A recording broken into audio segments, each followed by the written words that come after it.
Welcome back to Event Explorer, the show where we uncover the stories behind the world's most exciting and inspiring festivals and events. Today we are heading to East London in the UK, one of the most exciting cultural hubs in the world, known for its unique mix of global influence and strong Londoner identity. Now, I've been looking forward to speaking with Juliet Kennedy, the founder and director of the Brick Lane Jazz Festival. Her work has created a festival that reflects the sound, the energy, and the creativity coming out of East London's scene.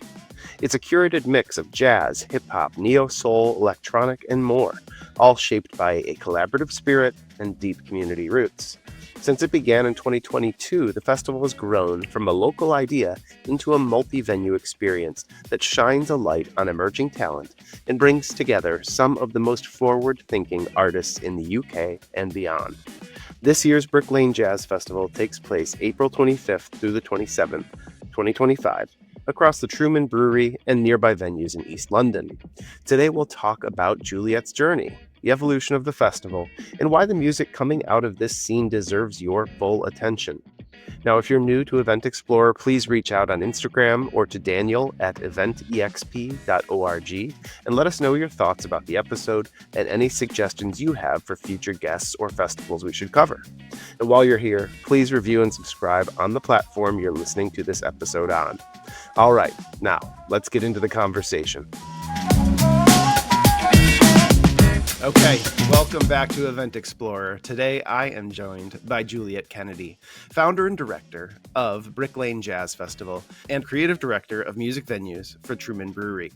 With a background as a musician, festival producer, and venue programmer, she's created a festival which is a dynamic celebration of London's underground jazz scene. Since 2021, it's expanded from 4 venues to 12 stages, showcasing boundary-pushing artists across jazz, hip-hop, neo-soul, and more. Under her leadership, the festival has partnered with Jazz Refreshed and Tomorrow's Warriors, building a vital platform for emerging musical talent across London and the world. Juliet, welcome to Event Explorer. I'm excited to share your journey and dig into this year's festival. Thank you. Thank you for having me. That was quite the introduction. I try to do my research, and the more I dig into your story, it's just so cool. So, I really appreciate speaking with you today. This is the Brick Lane is something that is born out of your passion and your interest and your connections and the community you saw in East London and the jazz scene and bringing attention to it. You've gained great recognition just in a few years I've seen #1 Jazz Fest in some outlets and Time Out named you as second best festival in London. These are great achievements to get within just a couple years. So there's obviously some fans of what you're doing. Let's just dig into kind of the early days and learn a little bit more about you, Juliet. You've had a great career musician, working in festivals. I've seen you're a DJ as well yourself. Now you're leading Brick Lane Festival, and this has become all-encompassing. You're working year-round on this now and moving it out of just London. Did you have some kind of formative experiences in festivals or throwing events or parties that led you to, I can do this. Let's do this. Let's put this together. Well, it's funny you asked that because I had lots of experience working at other people's festivals and plenty of experience programming events and venues, smaller events in smaller venues. But there was definitely a slight element of panic after I'd curated the lineup on year 1. I was suddenly like, oh my God, I'm organizing a festival. This is really stepping it up. And we definitely learned a lot from year 1, put it that way. We're definitely a lot better at it now going into year 4 than we were starting out. But yeah, I guess like anything, you sort of you learn on the ground, don't you? Start it and then you just kind of learn how to do it as you go along, or at least that's always my philosophy. Sure. These early festivals that you were working at, was this just fell into the job, or was this friends that were in the business, or how did you kind of land in this weird world that we work in? Yeah, I mean, I guess I was not shy of a party. I did enjoy being at a festival. Was always very passionate about music, and yeah, it did happen that a lot of my friends worked in events and were pursuing careers as like yourself as producers. And I kind of fell into the festival world that way, just wanting to be at all the festivals and realizing that it was quite expensive to go to them all if I wasn't working at them. So I thought I'd enjoy the perks of a crew wristband as well. Sure. Always lends a better experience. Yeah, to see that perspective is kind of addictive too. You're like, you don't, you can't just sit in the crowd anymore. Sometimes, if you get that bug in you, that's like, oh, wait, can't we just go backstage? Or I know there's an, I know there's another perspective. Cool. So through growing up, I imagine, in your kind of developing this taste of East London in the jazz. Did you grow up in the area, in the Brick Lane area, or was this kind of a found home for you? It's a found home for me, but since I was like the day I left school, I moved pretty much to East London. So, without giving away too much, Daniel, I've been there a long time. Suffice it to Sure. say, yeah, most of all of my adult life, I've been in East London. It's just kind of the most buzzing, bubbling area in London. Definitely the most like creative quarter of the city. So I was just drawn to it like a moth to a light, and haven't really ever looked back. Yeah, London is obviously, I think there's a cool duality unique to London, that it's both, very international city. It's a crossroads of the world, but is also fiercely distinct. Definitely has a few personalities. Everyone's got their perception of it, but I imagine that must have a huge impact on jazz and on neo soul, R&B, all the kind of melange of music that you are curating and looking at here. Influences, different cultures, reshaping and stuff. Like how do you see London's unique mix kind of shape how jazz is created, or how you're defining the genre of music that you wanted to pursue with Brick Lane? Yeah, well, I think a huge part of the sound is the multiculturalism of London. It's the most multicultural city, and I don't know. It definitely feels like that applies very much to East and Southeast London. I don't know West London all that well, so I can't really make that claim a fact. But it certainly feels like there's a lot of diasporas here, and that definitely taps into the sound. And just it creates a really kind of new, unique sound actually that I've got to know more and more through curating it. I'm realizing that there's this kind of identifiable London sound, and or I should say sort of UK sound, but it really is, the heart of it is in the capital. There's just such a huge community of artists creating this sound, and they're from so many diasporas. So yeah, it's pretty cool. You think that's kind of this organic mix that's just bubbled up from residents and from the feel of this East London neighborhood and scene? Yeah, yeah, I do. Yeah, I mean, the other thing about jazz is that it's highly collaborative. So Mhm. these artists are all working together and producing stuff together. Quite often, it's not even clear who's written a song. It's just like a big, massive list of artists that kind of collaborated on it, and they're all playing in each other's groups. Yeah, it is kind of coincidental in that sense.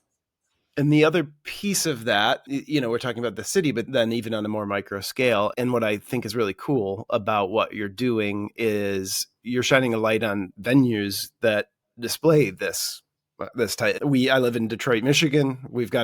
You could read the books of all the great jazz musicians that come from here, but there's probably only 3, 4 clubs in a whole city of a couple million people that you could go see jazz in, and it does take a commitment to supporting that. A lot of people, that they have these old perceptions of jazz Mm. without realizing how much they probably like it, or how progressive it can be, or how there are so many different styles that you will find one you like. So we need like a festival, we need a platform for this, but also we need venues. Um, what's that scene like on a weekend night for jazz and neo soul and hip hop and things like that? Is it just kind of, is the festival something that bubbled up from you saying, if we could combine all these things into one strong weekend, we could bring all these fans together and really shine a light on something that you recognized as special? Like, what part do venues play a part in your festival? Mm. Well, there's quite a few things to touch on there. So first of all, like Yeah. the genres, what we call jazz today, really kind of incorporates all those genres. In the UK at least, it's jazz is definitely not, like you said, what people have this traditional perception of it being. anymore. So we almost shouldn't have called ourselves a jazz festival. We should have just called ourselves Brit Lane Festival. The music is what we're calling jazz. A lot of my friends who aren't involved as much in the scene will kind of be like, oh, it's all jazz. And they think of that as a kind of shuffle drums. But Sure. it's really not. There's a lot of like you said, hip hop, rap, neo soul, broken beat, just loads of different like electronic music, which we all call jazz because it's the boundaries have all blurred and it's all just evolved into one big kind of bubble of sound. And the venues, yeah, they play a huge role. Actually, like the jazz clubs in London are all quite kind of disparate. They're not all in one location, but we've got quite a few great music venues in East London. The only one that kind of might call itself a jazz club at times is 91 Living Room, which is at the Truman Brewery. But even that sort of it's a grey area whether it is strictly a jazz club in the same way that like Ronnie Scott's or somewhere like that is. Again, maybe it's an East London thing. Like everything's just a little bit more fluid and sort of boundaryless, just a bit like the genre itself.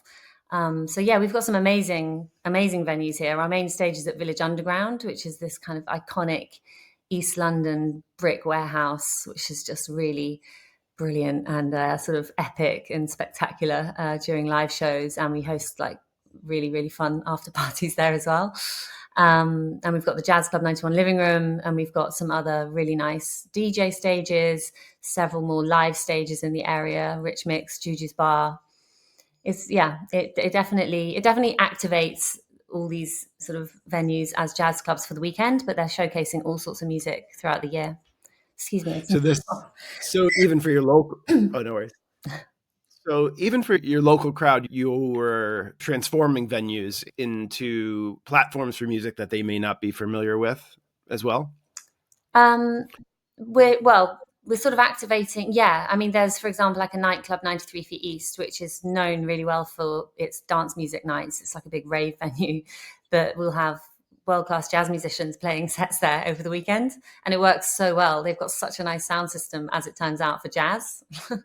So they were kind of surprised year one, like a jazz festival at this nightclub. What's this going to be like? But another thing about Brit Lane Jazz Festival is that all of our audiences are standing. So again, it's just like putting to bed that traditional idea of jazz, like dinner jazz. It's just absolutely not that. So all of our audiences are standing. The venues are packed to the rafters at every show. So these traditional sort of grimy nightclubs love it. They do really Sure. well. The bar does really well. Yeah, exactly. You get thirsty with all the dancing in the room too, and I think that's something that people need to experience. Kind of growing up in I'm let's not date ourselves, but the 90s, early 2000s, and in the spirit of concerts. Maybe it's a US thing, but I think it's kind of global. Is dancing's kind of like become an underground almost. Like, yeah, a lot of people just go to concerts and stand around, but there's something about, and it's not, jazz wasn't seen as party music kind of for a while. It was originally, and then it went away, and like we were Was talking, this recently. austere, yeah. Exactly.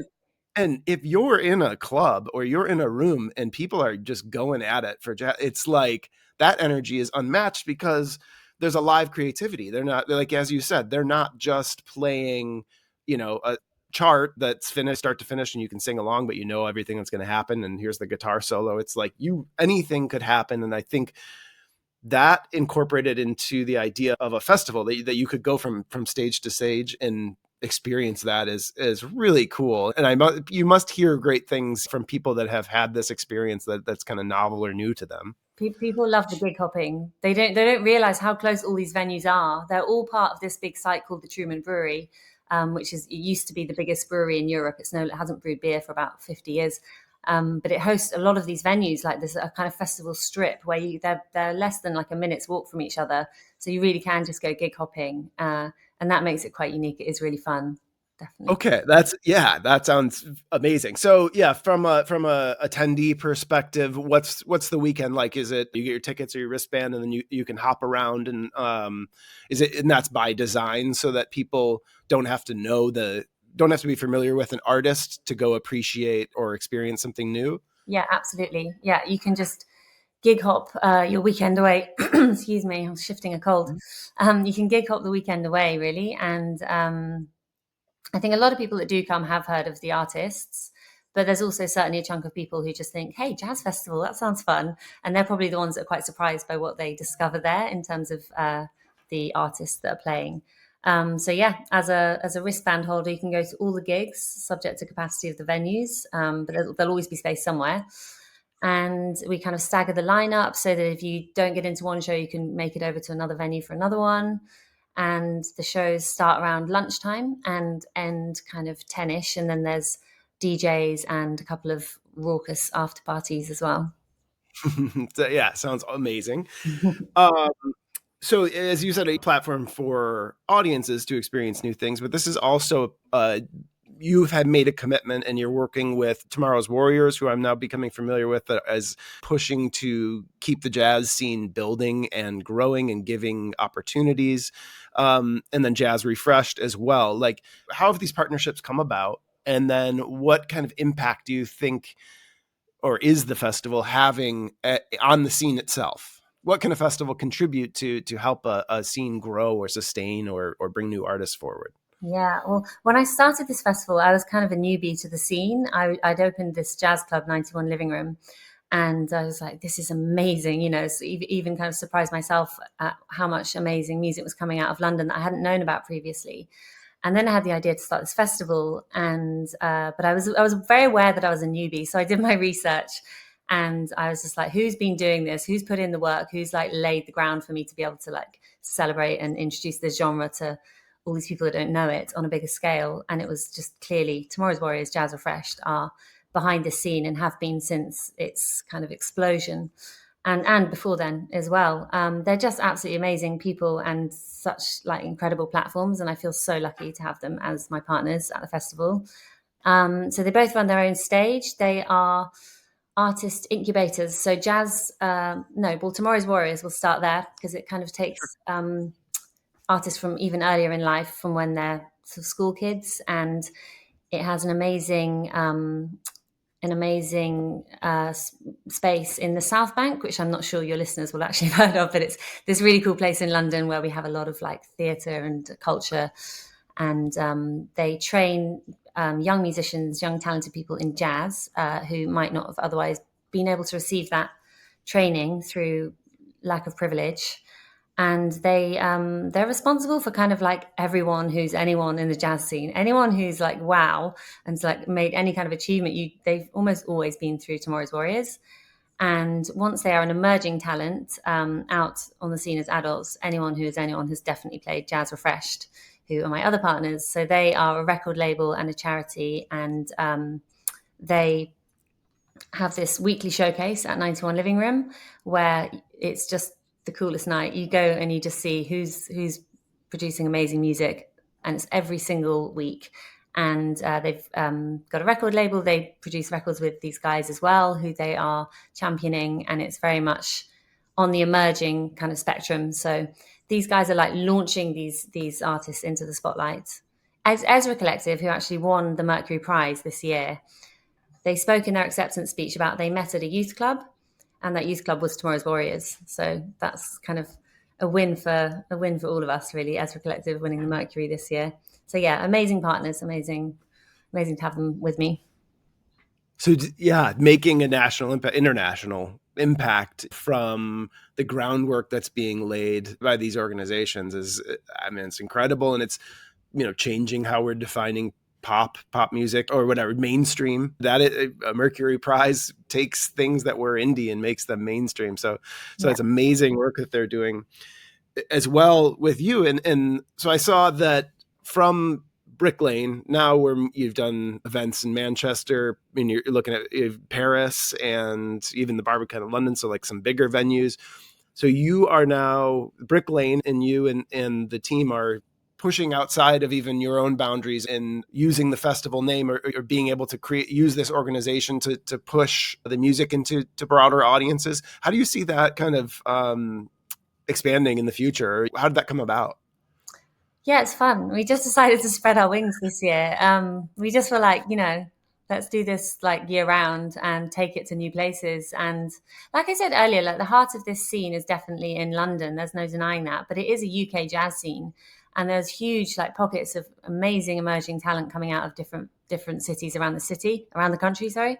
Mhm. So we've only been to a few of them, and I'm looking forward to just keeping on tour and going to more of them. We had an amazing time in Glasgow. There's a huge jazz scene there. We made it to Manchester, Bristol. We've got Brighton this weekend. Yeah, it's been really great, and I think it's important for us to kind of like to do that as well, and making a name for ourselves as the Yeah. ambassador of this genre. Um, so I think it's important to acknowledge that there's loads of stuff going on outside London, and to celebrate that as well, and to come and like put our feet down in these places. So are you seeing, even in this explosion now, that there's these name festivals or things that are more rock or pop or have been in the past, but are you seeing this progress, a growing audience here that you think you'll be continuing to expand and we'll be seeing kind of the programming that you're coordinating on even larger stages throughout the UK festival scene and becoming part of this larger voice of London? I mean, it seems like it. That's great. Absolutely, it's already there. It's sort of like these artists that are playing with us are already playing at loads of other mainstream festivals. Sure. So it's already happened, I would say. It's really exciting. Yeah, it's an amazing feeling to be part of like a movement that is just kind of meteorically exploding at the moment, and to really believe in it as well. I don't sort of just feel like it's a whim, it's a trendy thing. It's like Yeah. it's the music is just incredible, and it feels very current and very relevant, and it's just cool to be part of that, really. I love it. So, we are looking to to get the message out there. I saw that there's an awesome Spotify playlist that has a bunch of the artists.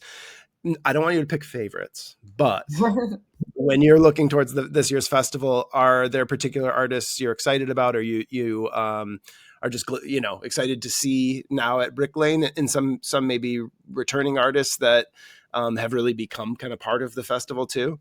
We don't actually have many returning artists. We try and keep the lineup really fresh every year, and there are Love it. just so many that it kind of works that we can do that. Probably in a few years' time, we'll have to start recycling a few names. But must-see performances, obviously, Adi Oasis coming over from the States, Madison McFerrin. There's a really cool rapper called Diley who I've wanted to book for years. We finally got it together this year. Laraji, absolute legend, 81 years old, doesn't tour anymore, but we've managed to convince him to make the flight over, so that'll be amazing. God, I could just keep going. There's a cool new ensemble called Flock, which has a kind of all-star lineup from the UK jazz scene. Bex Birch, Sarathi Kaur, Tamar Osborne, Elijah Fox is playing. So those are all kind of the big names. But then on the emerging talent kind of spectrum, there's so many that I could talk about as well. There's Ari Tsugi. They are coming down from Glasgow, all 10 of them, to open the festival on Friday night, which will be amazing. Audrey Pound from Australia. She's really a really exciting artist, and she's been doing lots of cool collaborations recently. Sans Soucis, Oreglo, Rico, Mauricia Osu. God, I could just, Go on. I could go on and on. There's so many. Well, Yeah. amazing. Well, obviously, you have put in the time and your passion into creating Brick Lane, and you and the team are making it into something that's unique. I can just imagine the vibe and just the smiles on people's faces and the kind of joy that you're creating, and also, inspiring thought and inspiring people. And I think that's a big thing about what a festival can do. Have you seen collaborations spark from Brick Lane that have gone on to make new music and things like that?